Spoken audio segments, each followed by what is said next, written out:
The chip shortage has been one of the key themes this earnings season, and I would say for the market narrative overall. It's had huge ripple effects throughout the whole car industry, driving used car prices higher and also, of course, capping the performance at automakers over this quarter. When are the supply pressures going to ease for the automakers? Is this a 6-month, 12-month, 24-month problem? All right, well, pleasure to be here. Thanks for the opportunity. What we're hearing is that this is something that is going to last at least until the end of this calendar year, potentially even beyond. There are obviously some moves in the background in terms of chip manufacturers trying to basically raise production capacity, movements from governments also to basically secure also production capacity nationally. But nevertheless, this is something that we're in to see for at least 3 more quarters at least. Well, it's a bit of a conundrum for car makers. Chips are becoming increasingly important for car makers, but car makers are becoming less and less important to chip makers, given how many other industries use chips and often in more profitable ways for the chip makers. Do you see the automakers making any significant changes to the way they treat chips in their supply chain moving forward? Yeah, no, definitely. And I think that what is happening here, is really food for thought, for car makers and even for governments, in which they will reflect upon what's happening and they will take action in order to basically mitigate, similar occurrences that might happen in the future. And I see basically at least some car manufacturers in terms of trying to secure production capacity directly, which is something that doesn't happen today because, mostly what happens in this industry is that chip manufacturers are tier 3 or tier 4 suppliers to car makers. So basically the supplier of the supplier of the supplier. So the car maker doesn't really have a lot of direct contact with these.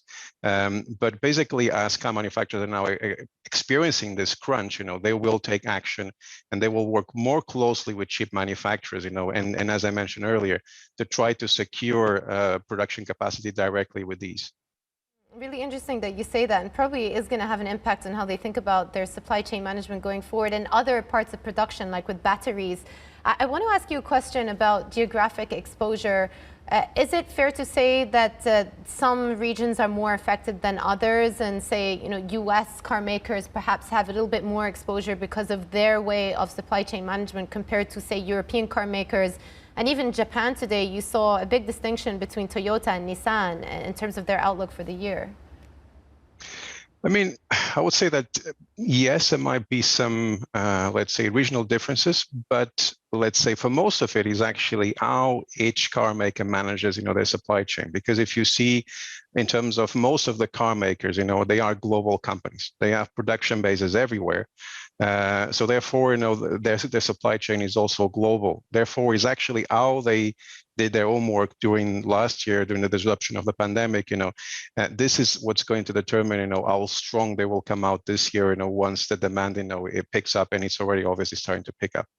Well, this was supposed to be a mega year for electric vehicle production, and also a big year in terms of advances technologically into autonomous cars, smart cars, connected cars, etc. Does the chip shortage delay a lot of those plans and set back in motion what would have happened this year and next year?